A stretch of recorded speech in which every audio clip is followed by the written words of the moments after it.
Bonsoir et bienvenue à tous. Lundi 11 mai, voici les titres. Après 2 mois à l'arrêt, l'heure du déconfinement a donc sonné avec pour cette première journée beaucoup d'inquiétudes sur les transports en commun. Comment les usagers ont-ils vécu leur premier trajet? Les règles de sécurité sanitaire ont-elles été respectées?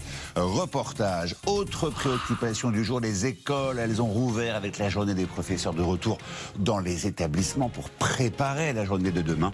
Parce que c'est demain que les premiers élèves font leur rentrée, eux aussi se préparent. Nous serons avec quelques familles. Une grande majorité des commerces ont levé le rideau aujourd'hui. Une réouverture fébrile avec cette question pour beaucoup: comment faire revenir les clients? Seront-ils au rendez-vous? Chacun a tenté de s'organiser au mieux pour cette reprise si particulière. Chine, Corée, Allemagne, dans plusieurs pays déconfinés, de nouveaux cas de Covid sont réapparus. Un phénomène qui interroge et inquiète et qui rappelle que la lutte contre le Covid-19 n'est pas encore terminée. Loin de là. Explication. Et qui dit déconfinement dit masque. C'est une société masquée qui a fait son apparition dans les rues. Aujourd'hui, de nouveaux usages passent en conséquence sur nos relations et nos manières de vivre ensemble. Oui, les codes sont en train de changer. On commence ce journal avec ces images. Regardez, en ce lundi 11 mai, premier jour de déconfinement, la vie a repris ses droits un peu partout en France, comme ici, à Paris, sur les Champs-Élysées, où les commerces de la plus belle avenue du monde ont donc rouvert. Ou encore, comme ici, vous allez le voir, à Nice, sur la célèbre promenade des Anglais, encore déserte la semaine dernière, où ils étaient nombreux à sortir donc cet après-midi, malgré un temps plutôt maussade. Mais en ce premier jour de déconfinement, c'est bien la question des transports qui préoccupait la plupart d'entre vous. Comment gérer le retour au travail? Quid de l'affluence et du respect, surtout des distances? Reportage de Guillaume Brunero et Arthur Deshaies qui ont testé trains et métros en ce jour si particulier. Un itinéraire un peu chaotique. Nous sommes sur la ligne 1 du métro parisien, celle qui va notamment à la Défense. Ici passe le RER A, mais encore d'autres lignes de métro. Et donc ici se croisent habituellement des dizaines de milliers de voyageurs aux heures de pointe. Il est tout pile 8 heures. On va voir comment ça se passe. Pour l'instant, c'est plutôt calme. Il n'y a pas beaucoup de monde. En tout cas, dans tous les 2 trajets que j'ai faits, pour l'instant, c'est plutôt vide. Donc, c'est plutôt bien. Oui, j'avais un peu peur, mais là, je trouve que ça va parce que vu qu'il n'y a pas trop de monde pour le moment, du coup, après les jours qui viennent, on ne sait pas. Station Châtelet, derrière moi le métro, devant moi le RER. Normalement, ça grouille de monde, mais là les gens sont peu nombreux, ils sont tous masqués et puis ils sont silencieux. Autre différence, il y a du gel hydroalcoolique à notre disposition. Du personnel en propose également, réservoir sur le dos. Un peu plus loin, nous tombons sur une distribution de masques. Excusez-moi, c'est de la part de qui? La région de France. Vous faites ça partout ou Je dois être à la station de métro. D'accord. Bonne journée, madame. Emporter est strictement obligatoire dans les transports en commun. En revanche, tolérance aujourd'hui et demain sur l'attestation à présenter en Ile-de-France pour voyager entre 6h30 et 9h30 et entre 16h et 19h. On peut la voir. Étant donné qu'on ne peut pas faire du télétravail, on doit aller sur place. Malgré cette volonté de limiter la saturation aux heures de pointe, la ligne 13 était pleine à craquer à 6h30. En fait, c'est un problème d'infiltration d'eau qui a bloqué le trafic pendant 40 minutes. Mais des rames chargées, nous en avons aussi constaté au-delà des heures d'affluence. 13h dans le RER B, vous le voyez bien, impossible de respecter les mesures de distanciation. Il y a trop de personnes dans le wagon, on ne peut pas se mettre à 1 mètre les uns des autres. Ce RER presque plein nous amène dans une gare du Nord clairsemée. Au sol, des marquages pour attendre son train ou faire la queue au portique. Ici, l'attestation permettant de faire plus de 100 km est contrôlée. Allez-y, bonne journée. Nous montons dans ce TGV, un Paris-Lille. Le train dans lequel vous venez de prendre place a été intégralement désinfecté par nos équipes de nettoyage pendant la nuit. Ici, pas de marque sur les sièges pour interdire aux gens de s'asseoir. En fait, pas besoin parce que la SNCF n'a mis à la vente qu'un siège sur 2 pour faire respecter les mesures de distanciation. Mais de toute façon, dans ce TGV, il n'y a quasiment personne. Aujourd'hui, c'est bien, il n'y a pas grand monde. Je pense que c'est le premier jour. Quand il y aura un trafic, ne serait-ce que 50% de l'habituel, je pense que ça sera difficile de respecter tout ça. Plus que le 11 mai, ce sont donc les jours prochains et la reprise progressive du trafic qui inquiètent les voyageurs. Et précision d'importance, les forces de l'ordre n'avaient aucun moyen aujourd'hui de verbaliser les voyageurs qui n'auraient pas eu leur attestation employeur, tout simplement parce que la loi d'état d'urgence sanitaire n'avait pas été promulguée à temps pour le déconfinement. C'est désormais chose faite, le Conseil constitutionnel l'a validé. En revanche, les sages ont censuré des dispositions sur le traçage et l'isolement. C'était l'autre actualité de la journée, la rentrée pour bon nombre de professeurs des écoles. 130 000 d'entre eux ont retrouvé leur établissement. Objectif, prendre ses marques, comprendre les dispositifs, récupérer son masque avant l'arrivée demain d'une partie des écoliers, bien sûr. Margot Dulong, Gaël Courcel et nos correspondants en région. Bonjour Laurie, ça va ? Il n'y a pas d'embrassade, mais quand même un peu d'émotion. Après 2 mois d'absence, ces enseignants bordelais retrouvent leur école. Les élèves ne sont pas encore là. Il faut d'abord passer en revue le protocole sanitaire. J'aimerais que les manteaux soient directement dans la classe, qu'ils mettent leurs manteaux sur leur propre chaise. Gestes barrières et distanciation entre les élèves, la réorganisation des classes commence. On essaye qu'il y ait plus d'1 mètre de distance entre chaque élève, d'accord ? Et puis on est en train de réfléchir aussi à la circulation dans la classe. Même casse-tête dans cette école de région parisienne où plus d'une centaine d'élèves seront accueillis à partir de jeudi prochain. Alors là, je suis en train de disposer des repères visuels pour les élèves. Des repères visuels sur les tables et au sol. Dès l'entrée de l'école, les élèves ne pourront pas se mélanger. Les élèves seront répartis sur 3 parcours différents qui permettront de ne croiser aucun groupe. À Marseille, cette cour de récréation a été séparée en 2 par des plots de couleurs. Et pour éviter les contacts, chaque élève devra rester dans son cerceau. L'enseignant qui sera là va faire une animation de cours avec, par exemple, je tape dans mes mains 1 fois, on se met accroupi, je tape 2 fois, je saute, ou je fais le tour. Je fais le tour de mon cerceau.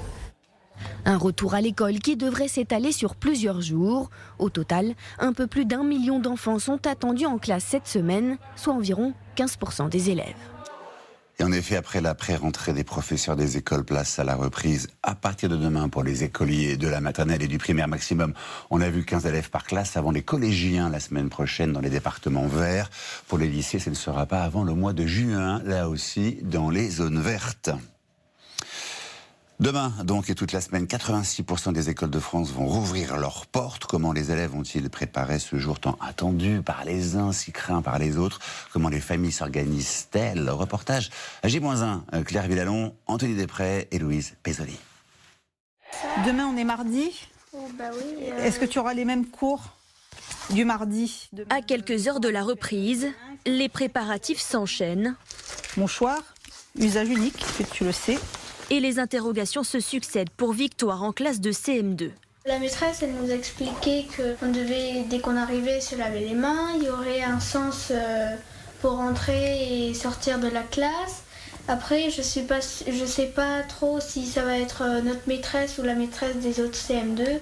Après 2 mois de cours à la maison, Victoire fait partie du premier groupe de sa classe à reprendre demain. Au-delà des gestes barrières qu'il faudra respecter, c'est toute une organisation à mettre en place en amont, notamment pour le déjeuner.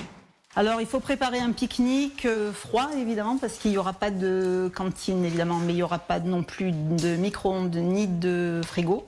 Il faut une gourde marquée au nom de l'enfant. Tiens, tu mets ton prénom. Et à cela, on rajoute ses propres couverts, le tout emballé dans un sac plastique pour limiter les risques de contamination. Ici, près de Rennes, l'heure n'est pas encore à la préparation du pique-nique, puisqu'Alice, en classe de CP, ne rentre que jeudi.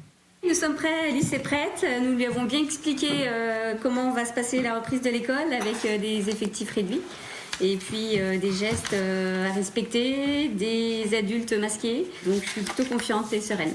Sereine, Alice l'est aussi à l'idée de retrouver sa maîtresse. Et le moins que l'on puisse dire, c'est qu'elle a bien appris sa leçon. Pas se toucher, pas se faire des câlins, pas se faire des bisous, pas être trop proche d'un copain. Des consignes pas si simples à respecter à cet âge. Reste à voir si elles seront bien mises en application dès demain. Allez, peut-être est-ce votre cas. 59% des Français disent vouloir retourner chez le coiffeur dès cette semaine. Alors ce salon en région parisienne n'a pas attendu pour rouvrir ses portes. Il a choisi d'accueillir ses clients à partir de 00h01 la nuit dernière. La gérante a prévenu l'ensemble de ses clients la semaine dernière par SMS. 830 messages très précisément qui lui ont permis d'afficher complet toute la nuit. Regardez.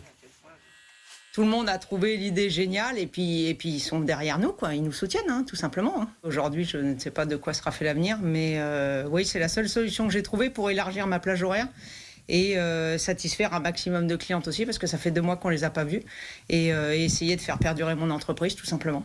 Et ce matin, l'ensemble des commerces lui ont emboîté le pas. Librairies, boutiques en tout genre ont levé les rideaux.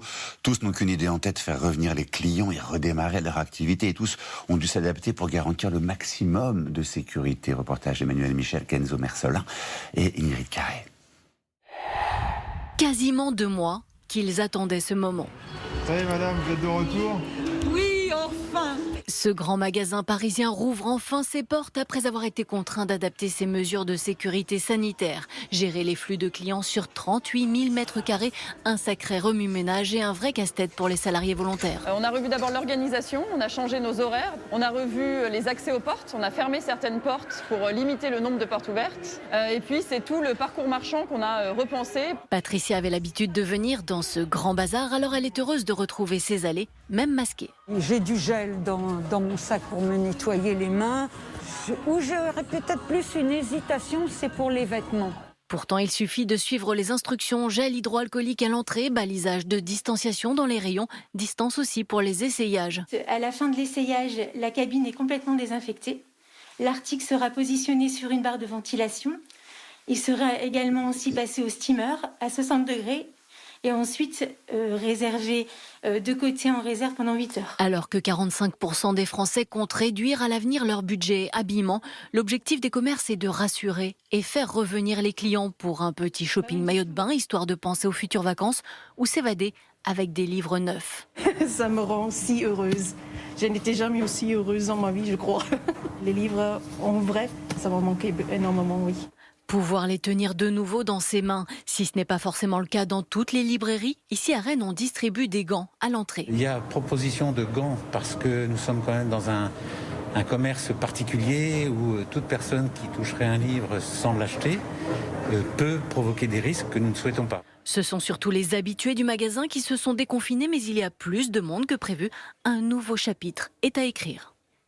Le ministère de la Santé a dévoilé son bilan quotidien de l'épidémie. Le Covid-19 a désormais fait 26 643 morts en France et 263 de plus en 24 heures, un chiffre en hausse.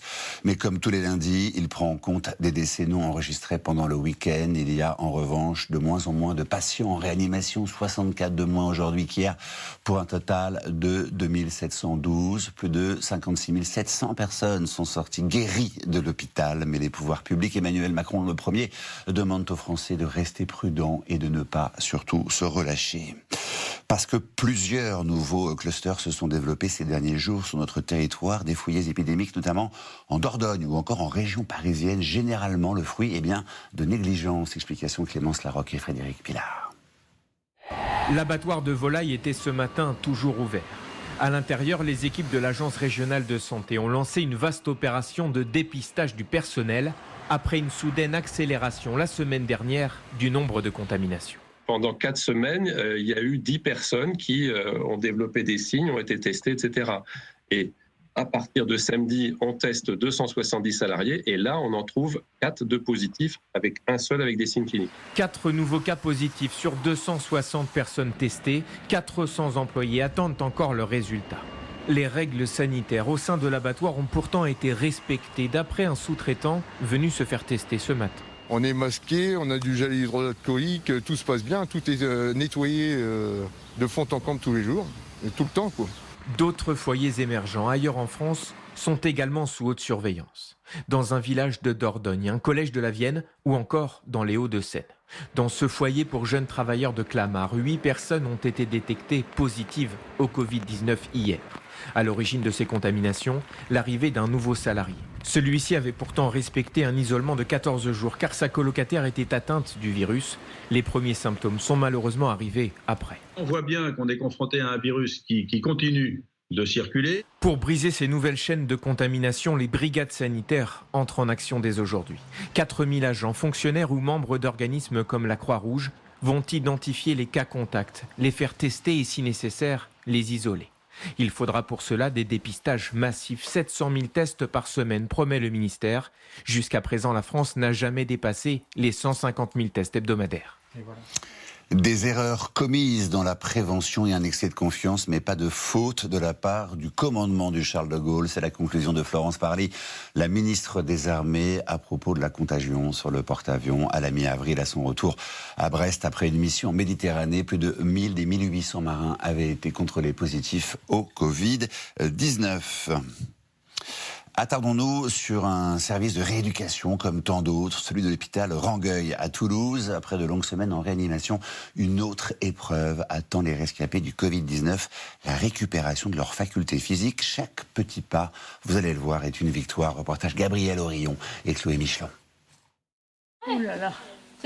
Annie le sait, il y a peu, sa vie ne tenait qu'à un fil. On m'a dit après, vous venez de très, très, très loin. Je suis ravie d'être avec vous. Après 2 semaines de coma artificiel, c'est maintenant un second combat. Allez. Celui pour retrouver son équilibre, son souffle et ses forces. Et surtout, des mal à me tenir debout. J'ai beaucoup de mal à récupérer. Je pense que ça sera long, mais on y arrivera. Si les services de réanimation désemplissent peu à peu, la rééducation prend désormais le relais. Dans ce service, ils sont 14 rescapés du Covid à soigner leurs séquelles. Et travailler un peu tout le système respiratoire pour se réhabituer le corps à soutenir l'effort en fait. Difficulté à respirer, à avaler ou paralysie. En plus des symptômes liés à la maladie elle-même, il faut aussi récupérer du passage en réanimation. Ils ont été ventilés, curarisés, pour leur bien, en réanimation pendant plusieurs semaines. Et donc ils ont souvent une perte globale de la force, avec une perte de poids qui est très significative, plus de 10 kilos par patient, même sur les formes légères en réanimation. Mais après 3 semaines d'exercice avec les kinésithérapeutes, Louis retrouve peu à peu ses moyens. Je suis parti de l'état de l'arbre il y a 3 semaines. Je ne pouvais juste que me tourner sur le lit comme ça. D'un côté ou de l'autre, c'est tout. Je ne pouvais pas m'asseoir, rien. Et au bout de 3 semaines, là, je peux marcher. Alors bien sûr, il rend hommage à ses soignants. Je suis très admiratif de ce qu'ils font. Ils sont vraiment très méritables. Et vous savez, ils se donnent. Conséquence de la maladie, Zinedine n'a pas encore retrouvé sa voix. Mais sa petite victoire du jour, c'est ce geste. C'est la première fois sans le déambulateur, sans le cadre? Un tour complet, ouais. Un pas de plus vers l'autonomie, même s'il reste encore du chemin avant de pouvoir rentrer à la maison. L'ancien président Valéry Giscard d'Estaing visé par une enquête pour examiner la plainte d'une journaliste allemande qui l'accuse de lui avoir touché les fesses fin 2018. Anne-Catherine Stracke, journaliste de 37 ans à la télévision publique allemande, a déposé une plainte le 10 mars contre l'actuel membre du Conseil constitutionnel âgé de 94 ans, l'accusant donc de lui avoir posé la main sur les fesses à 3 reprises lors d'une interview réalisée dans son bureau parisien. 4,2 millions de personnes contaminées dans le monde, 282 000 morts, et les États-Unis qui restent le pays le plus sévèrement touché par le Covid-19 avec plus de 80 000 victimes. Toutefois, le dernier bilan quotidien outre-Atlantique est de 776 décès, le chiffre le plus bas depuis mars. Dans plusieurs pays qui ont déconfiné, le phénomène inquiète. Et même des semaines après, de nouveaux cas de Covid-19 font leur apparition, comme dans certaines régions d'Allemagne, en Corée du Sud, ou même dans le berceau de l'épidémie à Wuhan, en Chine. Récit signé Adrien Cadorel. Voilà plus d'un mois que Wuhan retenait son souffle. Depuis le 3 avril, la province chinoise, berceau de la pandémie, n'avait pas fait état de nouveaux cas de contamination. Mais hier soir, les autorités ont annoncé ce que beaucoup redoutaient. Aujourd'hui, les autorités sanitaires nous signalent 17 nouveaux cas confirmés de Covid-19, dont 10 qui se sont développés sur le territoire national. Les 7 autres sont des cas importés de Mongolie. Autre foyer de contamination, plus inquiétant cette fois-ci en Corée du Sud, où la stratégie sanitaire pourrait être remise en cause dans la capitale, Séoul. Hier soir, les autorités ont annoncé la fermeture des bars du quartier gay d'Itaewon, où 79 personnes ont été contaminées en l'espace de quelques jours. Selon un spécialiste des maladies infectieuses, ce nouveau foyer résulte d'abord d'un relâchement des précautions prises jusqu'ici. Ça se passe dans un quartier où les gens ont tout sauf intérêt à donner leur numéro de téléphone pour être tracés. Donc il y a les mesures barrières, le confinement, tout ça disparaît. Donc le R0 remonte de façon brutale. Et donc vous avez typiquement un cluster qui s'installe. Mais l'Europe ne fait pas exception à l'apparition de nouveaux foyers d'infection. De l'autre côté du Rhin, les autorités allemandes ont recensé 3 nouveaux clusters et près de 400 nouveaux cas positifs au Covid-19. L'occasion pour Angela Merkel de rappeler aujourd'hui ses concitoyens au respect des règles sanitaires, malgré un déconfinement entamé voilà déjà 3 semaines. Il est nécessaire que nous puissions avoir la certitude que les gens respectent effectivement les directives de base, c'est-à-dire garder ses distances, porter un masque de protection sur la bouche et le nez et faire preuve de considération les uns envers les autres. De l'autre côté de l'Atlantique, enfin, la situation sanitaire au Brésil est suivie avec attention par les experts de l'OMS.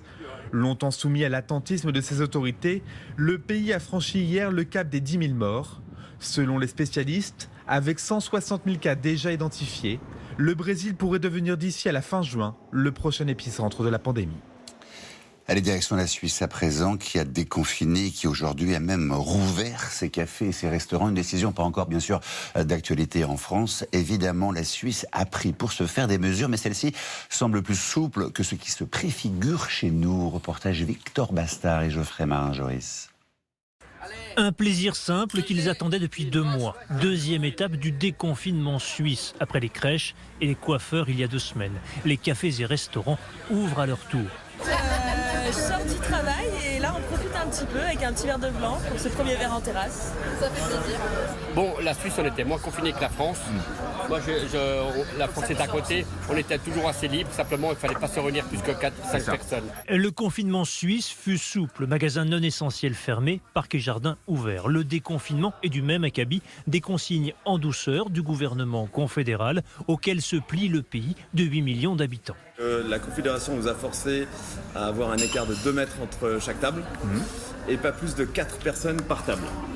Maximum 4. En fait, on a imprimé des menus qu'on a plastifiés, qu'on va désinfecter après chaque utilisation. Le masque n'est pas obligatoire, mais de nombreux résidents affichent leur sens civique. Les Suisses, on a tout à regarder. C'est bien. Voilà, même les gants pour l'extérieur. Seul bémol, au bord du lac Léman, une affluence en demi-teinte. Les banques et les touristes n'ont pas retrouvé leur rythme de croisière. Le pari de la reprise n'est pas encore gagné. On attend vraiment que les gens soient au rendez-vous et pour le moment, ce n'est pas le cas. Il y a beaucoup de gens qui restent en télétravail aussi. Ouais. Donc l'activité va forcément se réduire un petit peu. En Suisse, le Covid-19 a fait 1500 morts. Les autorités sont confiantes. Les écoles et collèges ont également rouvert ce matin. Les théâtres et cinémas suivront théoriquement le 8 juin. Les frontières sont fermées, sauf pour les travailleurs frontaliers. Bref, une bulle que nulle inquiétude ne trouble pour l'instant. Et cela ne vous a pas échappé, c'est bien une société sans visage qui apparaît dans nos rues, des hommes, des femmes, des enfants masqués, se protéger avec pour résultat de ne plus être reconnaissable, une nouvelle façon de vivre à laquelle nous allons devoir nous habituer et qui n'est pas sans conséquences. Reportage David Arnold, Gaspard Poirieux et Florence Trainard.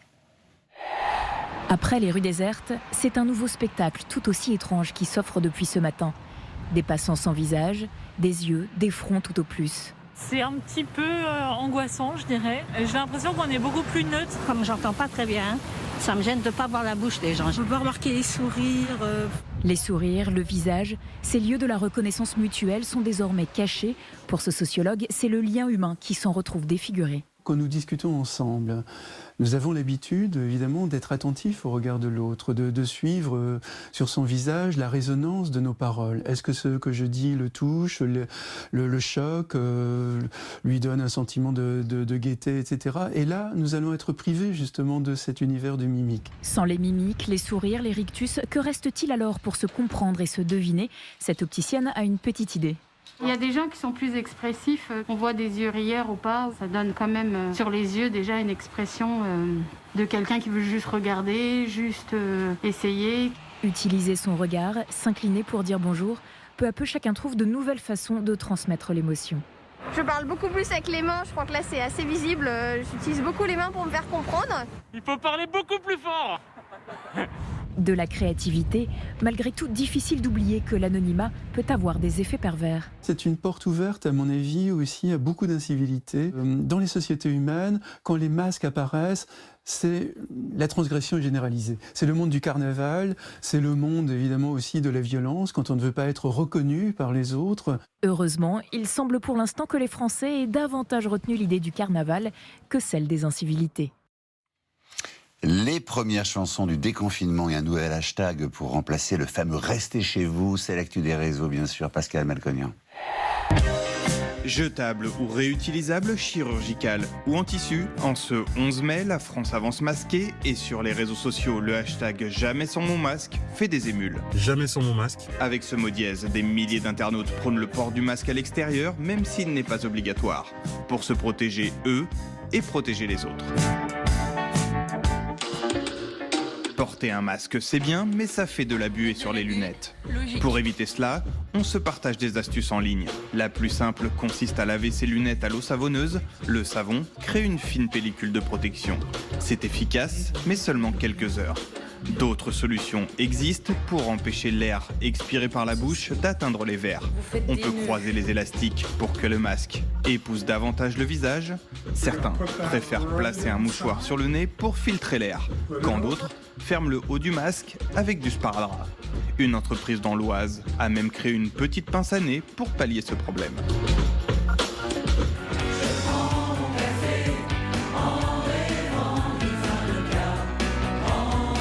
La fin de la quarantaine, cette chorale l'a chantait il y a quelques jours sur un air de Stéphane Echer.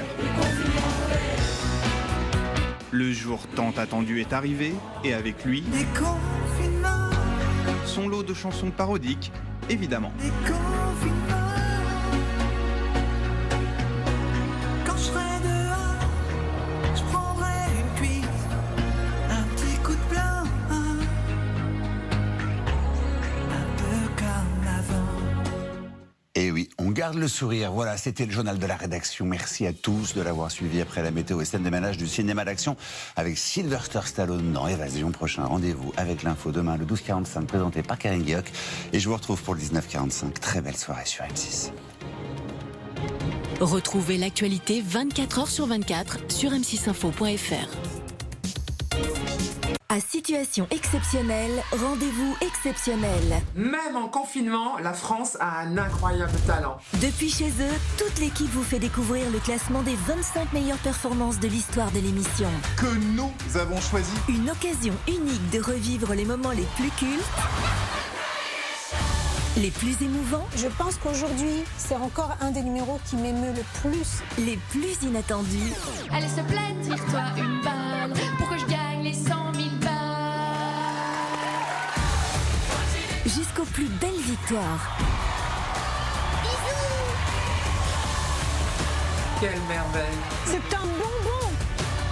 La France a un incroyable talent. Les 25 moments inoubliables, lundi prochain sur M6. Quelle que soit la température de l'eau, nous vous proposons toujours plus de poissons, pêche ou élevage durable. Place à M6 Météo avec Aldi. Aldi, place aux nouveaux consommateurs. M6 Météo. Bonsoir à tous. Quelques départements restent en vigilance orange pour pluie et inondations à cause des intempéries qui ont sévi ces derniers jours. Et bien qu'un anticyclone se mette en place, nous observerons encore quelques traces de la perturbation. Et puis les températures seront toujours aussi fraîches demain matin avec seulement 5 degrés relevés sur de nombreuses régions situées sur le nord du pays. Il fera 7 à Nantes, 10 degrés à Biarritz et 17 en Corse. Alors nous profiterons d'une matinée calme, ensoleillée, sauf sur les régions entre le Jura, les Hautes-Alpes et le Sud-Ouest où les nuages seront nombreux. On notera des rafales de vent allant de 50 à 80 km/h, notamment en Corse. Et puis dans l'après-midi, des averses s'inviteront sur le nord de la région PACA et le sud de Rhône-Alpes ainsi que près de Tarbes. Pour les autres, les conditions seront belles et lumineuses, à peine voilées de nuages. Du côté des températures, elles seront toujours globalement 4 à 5 degrés sous les moyennes. On relèvera dans l'après-midi 10 degrés à Cherbourg, il fera 12 à Rouen, 15 degrés à Bourges, ça monte à 19 pour Montpellier et 22 degrés à Ajaccio. Mercredi, une perturbation arrosera le sud du territoire, alors qu'au nord, les éclaircies resteront belles jusqu'à vendredi. Jeudi, le front s'étirera des Pyrénées aux Hautes-Alpes et au Jura, où là-bas, on verra quelques flocons. Et il gagnera l'est de la Lorraine vendredi. Et puis samedi, c'est toujours des Pyrénées aux Alpes que le ciel sera le plus nuageux avec des averses. Dimanche, les conditions anticycloniques gagneront du terrain vers le sud, faisant diminuer le risque de précipitation. Et puis lundi, retour des intempéries entre les Landes et les Hautes-Alpes, alors que sur une grande moitié nord, le ciel sera lumineux. Et même si, ça y est, le déconfinement est en place, on n'oublie pas de continuer à appliquer les gestes barrières. Ce soir, ne manquez pas le film Évasion à partir de 21h. Je vous souhaite de passer une très belle soirée et nous aurons le plaisir de nous retrouver demain. Quelle que soit la température de l'eau, nous vous proposons toujours plus de poissons, pêche ou élevage durable. C'était M6 Météo avec Aldi. Aldi, place aux nouveaux consommateurs.